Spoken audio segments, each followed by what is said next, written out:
Bu Bapak Saudara jemaat yang dikasihi dan diberkati Tuhan, Shalom. Halo. Jemaat Tuhan, hari ini kita ada di minggu terakhir bulan Juli dalam ibadah kontekstual Ethnic Moi.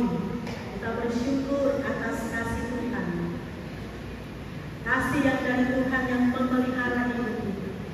Dan jemaat, kalau hari ini kita datang membawa hidup kita berjumpa dengan Tuhan di dalam baitnya ini, itu pilihan kita.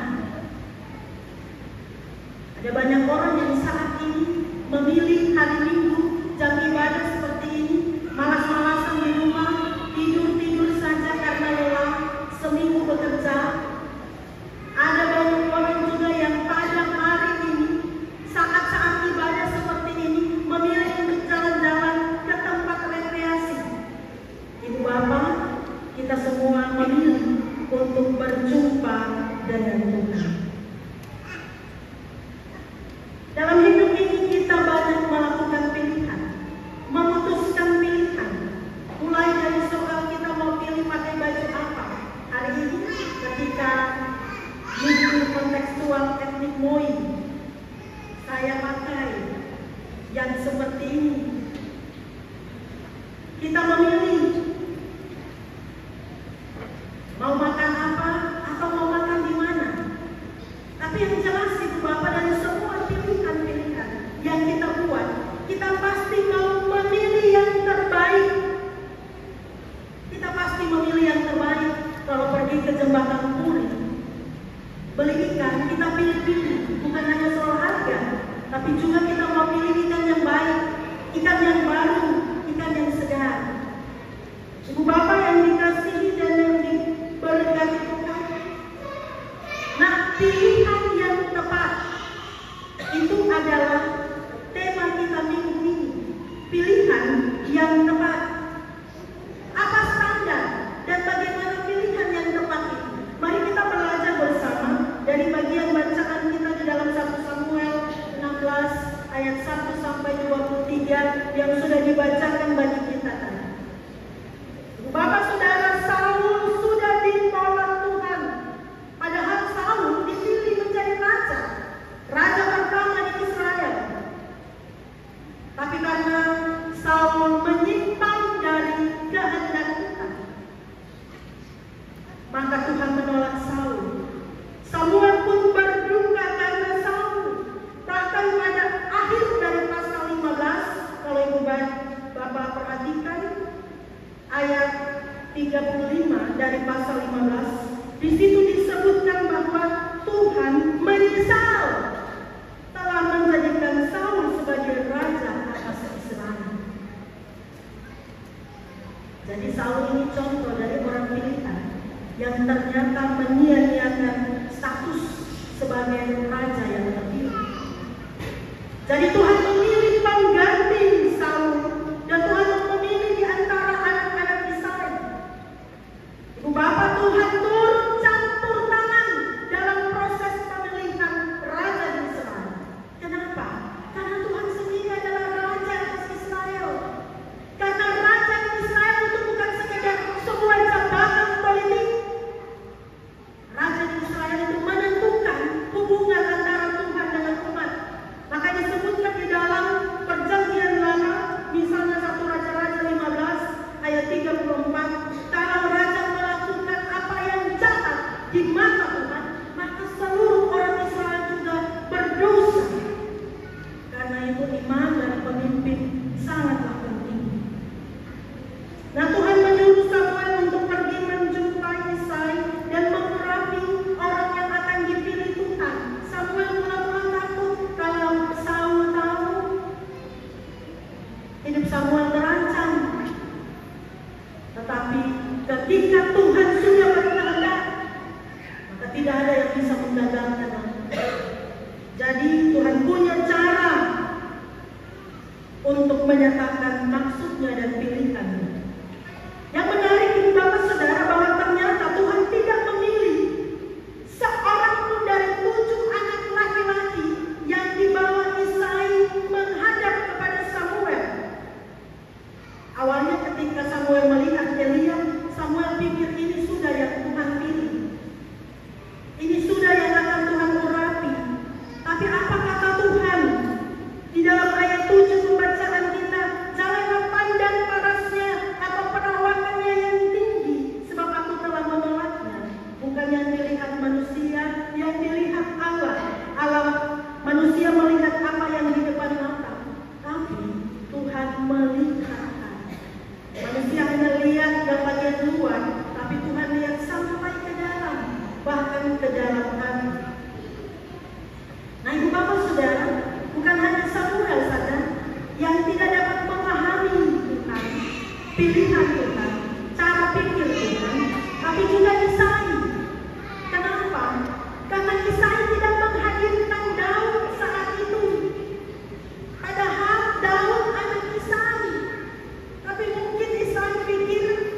itu berpikir dengan pikiran manusia, sama seperti Samuel berpikir dengan pikiran manusia.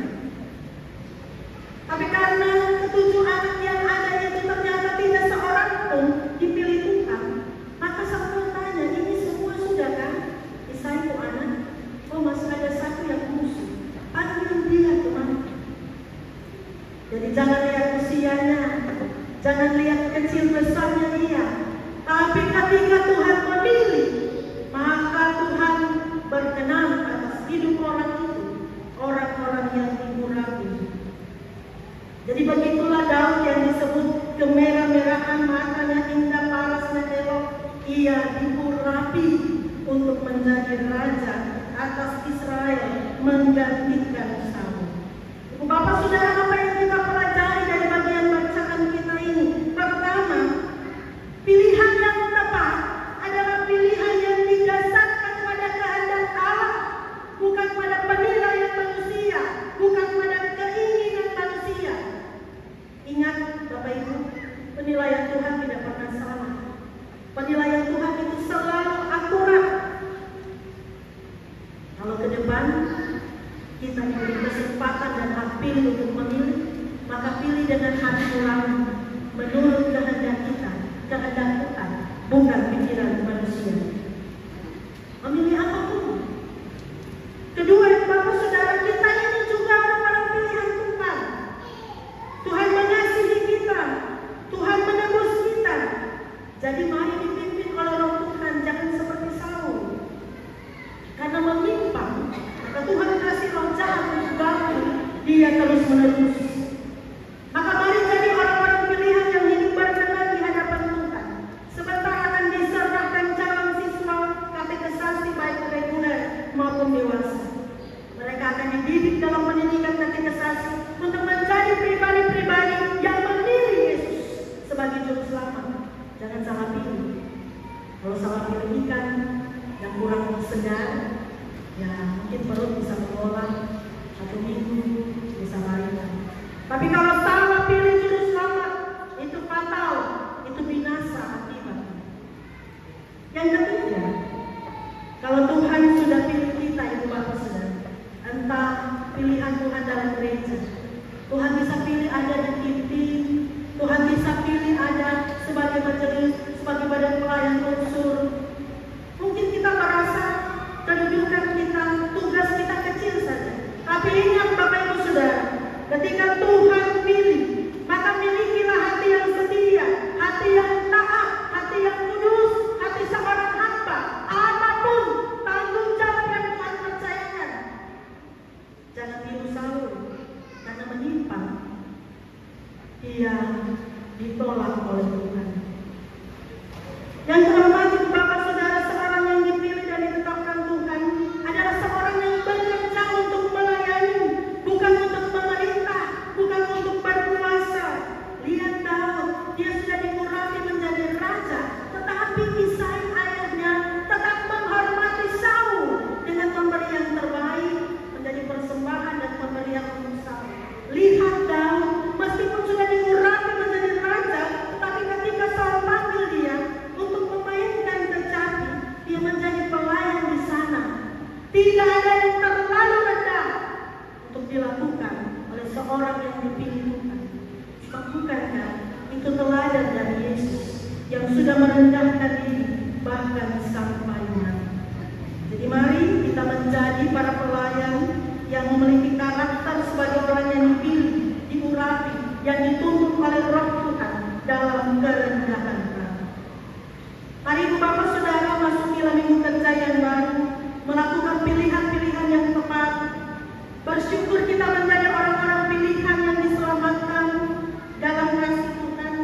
Karena itu mari juga menjadi warga GKI dalam tanggung jawab yang Tuhan kasih bagi kita masing-masing dalam gereja, dalam pemerintahan, atau di tempat mana Tuhan percayakan kita dengan tugas-tugas yang Tuhan beri.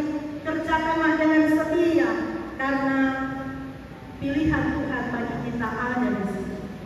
Mari kita melayani supaya nama Tuhan semakin dimuliakan. Mari kita berkomitmen menjalankan pekerjaan kita dalam gereja, dalam masyarakat dengan benar. dan cucu untuk kemuliaan nama. Ya, orang Moi bilang Punawi Sinani Pawen Dani. Tuhan sudah sayang kita semua toh. Jadi mari Sinani itu juga ada